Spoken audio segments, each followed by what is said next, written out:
Mchezo wa gofu ni moja ya mchezo unaochezwa kwa kipekee sana kwa kutumia kijiti maalum, kupiga mpira mdogo wa plastic au mpira mgumu kuelekea kwenye shimo dogo lililo kwenye uwanja kwa idadi ndogo ya mapigo iwezekanavyo. Misingi ya huu mchezo wa gofu unaweza kuchezwa na mchezaji mmoja au kundi, mara nyingi huwa wachezaji 2 mpaka 4.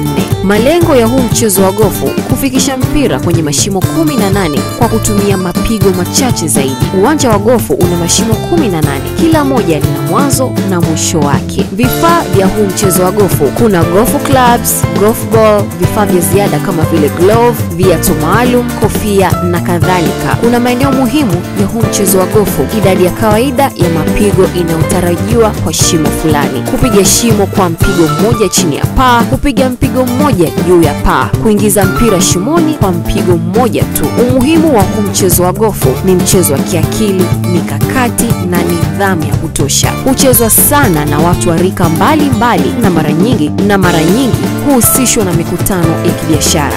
Langu jina ni Zaituni Yasi.